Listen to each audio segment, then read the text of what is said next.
देखो, हाँ भाई, तो हमारे सामने क्वेश्चन दे रखा है कि find the number of real roots of equation x square plus 3x plus 4 का whole square plus 3 times x square plus 3x plus 4 plus 4 equal to x। तो ये हमारे पास क्वेश्चन है, आपको निकालने हैं इस इक्वेशन के कितने रियल रूट्स आएंगे। अब देखो, इस क्वेश्चन को सॉल्व करने के लिए हमारे पास दो अप्रोच आती हैं। तरीका नंबर 1 क्या हो सकता है, जैसे कि आपको दिख रहा है कि अगर हम लोग x square plus 3x plus 4 अगर हम लोग इसको कुछ फंक्शन fx मान लेते हैं, ठीक है, अगर हम लोग x square plus 3x plus 4 अगर इसको फंक्शन fx मानते हैं, तो एक तरीके से क्वेश्चन क्या लिखा हुआ है, fx का whole square plus 3fx plus 4 equal to x। कुछ इस प्रकार से हमारे पास ये क्वेश्चन जो है बन के आ गया। अब अगर ध्यान से देखो तो देखो, अगर यहाँ पे ना इस वाले इक्वेशन में अगर आप वापस से x को रिप्लेस करो fx से, अगर इस इक्वेशन में वापस से आप x को fx से रिप्लेस करोगे, देखो ये बन के आ जाएगा। तो यानी कि ये एक तरीके से फॉफ लिखा हुआ है, मतलब f of fx equal to x। Full line question क्या दे रखा है आपको, f of fx equal to x दे रखा है, आपको निकालना है नंबर ऑफ रियल रूट्स। अच्छा चलो जरा बात कर लें fx की ना, fx क्या है, fx है x square plus 3x plus 4। fx जो है वो आपका x square plus 3x plus 4 है। अच्छा, अगर x square plus 3x plus 4 की बात करें, अगर इसका कंप्लीटिंग द स्क्वायर का यूज करो, तब इसको ऐसे लिख लो, x square plus 2x plus 1 plus 3 plus x। देखो ऐसे कर सकते हैं, इसमें कोई दिक्कत ही नहीं है। ये बन गया हमारे पास x प्लस 1 का whole square plus 3 plus x। तो ये fx आ गया। अब देखो यहाँ से एक बात क्लियर है, fx क्या है, fx है समथिंग कुछ x प्लस 1 का स्क्वायर प्लस 3 और प्लस x। यानी कि fx क्या आ रहा है, जब हम लोग x में ये वाली क्वांटिटी x में अगर हम कुछ ऐड करते हैं तो हमारे पास जो है fx बन के आ रहा है। यही मीनिंग इसका कि अगर हम लोग fx में ये वाली क्वांटिटी ऐड करेंगे, ठीक है, fx कैसे आ रहा है, जब हम लोग x में ये वाली क्वांटिटी ऐड करेंगे तब हमारे पास fx बन के आ रहा है। यानी कि यहाँ से एक बात क्रिस्टल क्लियर है कि fx जो होगा वो आपका बड़ा होगा x से। यहाँ से एक बात बिल्कुल क्रिस्टल क्लियर होती है कि fx जो होगा x से बड़ा होगा। अब fx जो है x से बड़ा है, इसका मीनिंग क्या है कि अगर फंक्शन fx x से बड़ा है, मतलब f के अंदर जो क्वांटिटी लिखी हुई है, f का जो आर्गुमेंट है वो हमारे पास, ठीक है, fx की वैल्यू क्या है, अपने आर्गुमेंट से बड़ी है। इसका एक तरीके से मीनिंग क्या है कि fx की वैल्यू अपने आर्गुमेंट से बड़ी है।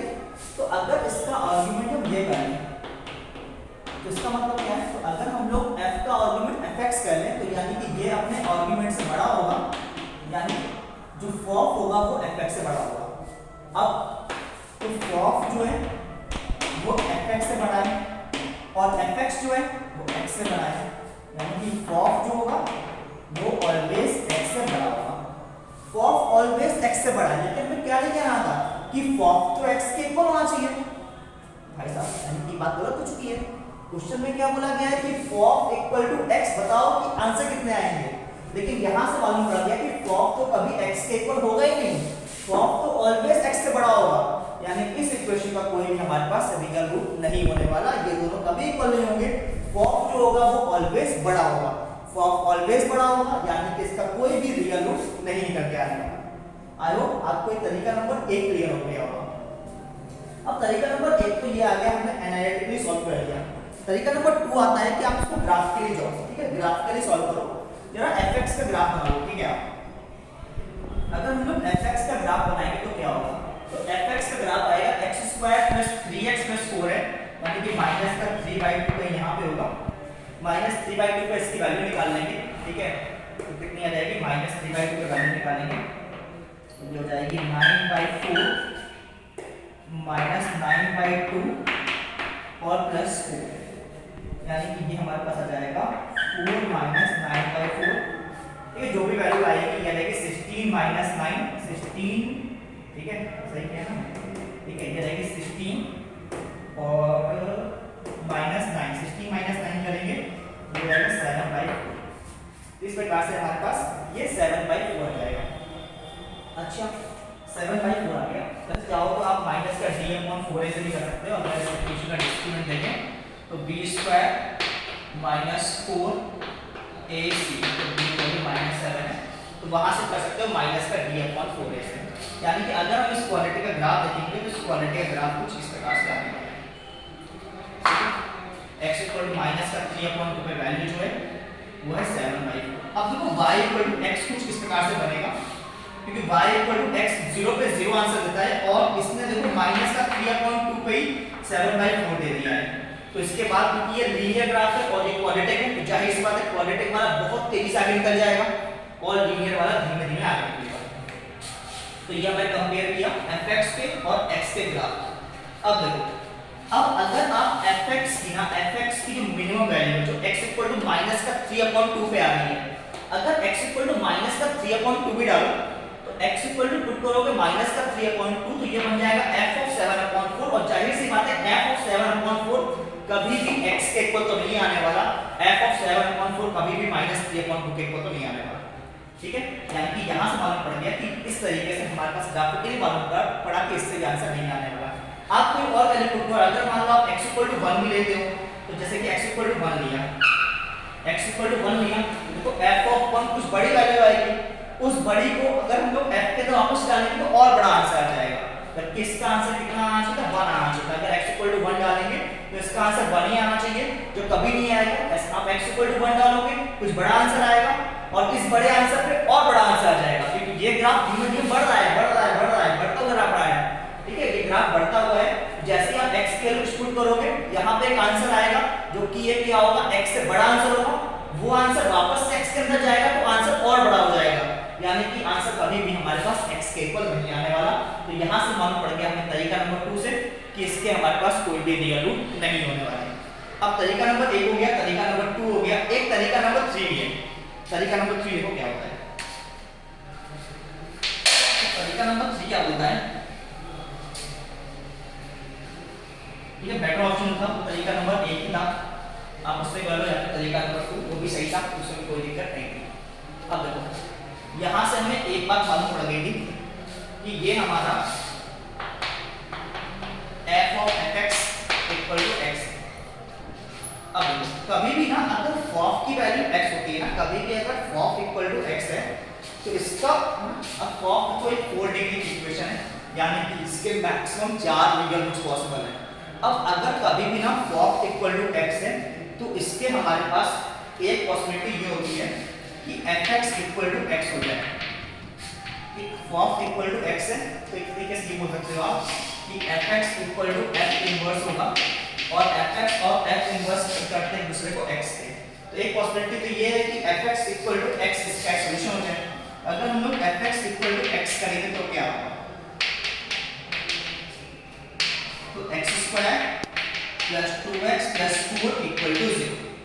और यहाँ से अगर d चेक करोगे तो यहाँ से हमारे पास कोई रियल रूट नहीं आने वाला।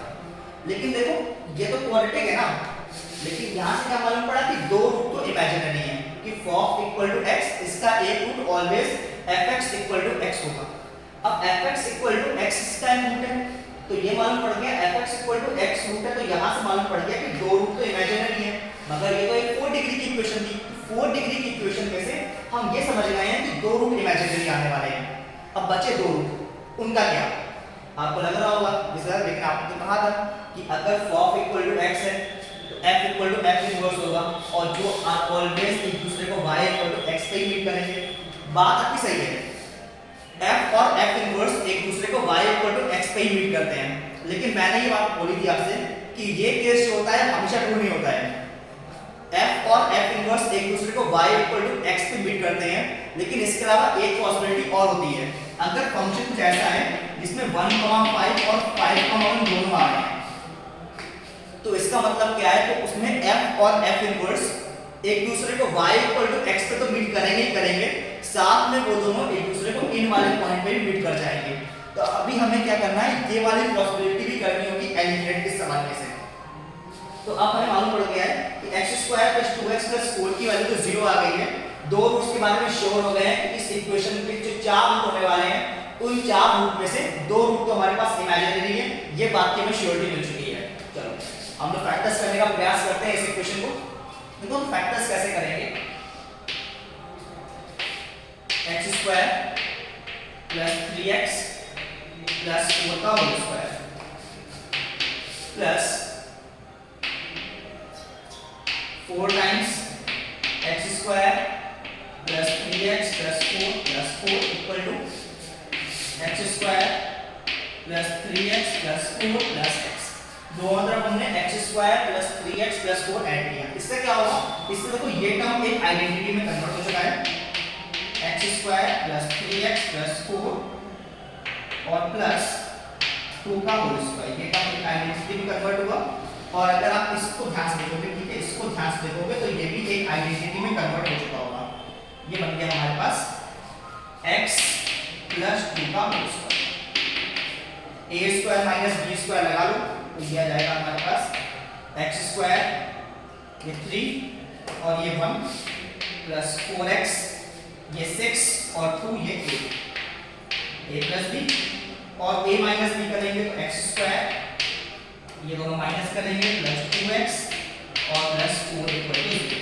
देखो इसको फैक्टर्स करने पे देखो हमारे पास कुछ इस प्रकार से फैक्टर्स इसके हमने किए हैं, इसके फैक्टर्स किए हैं, कुछ ये आ गए हैं। तो देखो इस वाले क्वाड्रेटिक का भी कोई रूट नहीं होगा, इस वाले क्वाड्रेटिक का भी कोई रूट नहीं होगा, यानी कि हमें ये बात मालूम पड़ गई है कि पूरी तरीके से हमारे पास इमेजिनरी रूट्स आने वाले हैं। तो आप चाहो ना इतने वाले पार्ट को, ठीक है, जिन्होंने किया इसको चाहो तो स्किप कर सकते हो आप सीधे सीधे इस वाले इक्वेशन के फैक्टर्स करो कुछ इस प्रकार से, ठीक है, इस प्रकार से फैक्टर्स करो। यहाँ से मालूम पड़ गया कि 2 रूट्स इसके हैं, 2 रूट्स इसके हैं, इसके भी इमेजिनरी रूट्स हैं, इसके भी इमेजिनरी रूट्स हैं, यानी कि पूरी इस इक्वेशन के रूट्स इमेजिनरी आने वाले हैं। ठीक है, आपको उद्देश्य क्या था, कुल मिला के x² प्लस 2x प्लस 4 को बाहर निकालना, क्योंकि मालूम है इस इक्वेशन के अंदर जो 4 रूट है उसमें छुपे हुए 2 रूट जो है वो इसके अंदर है। अब 2 रूट हमें खोल के बाहर निकालने हैं, तो वो हमने खोल के बाहर निकाल दिए। ठीक है, आई होप आपको ये सॉल्यूशन अच्छे से क्लियर हो गया होगा। ठीक है।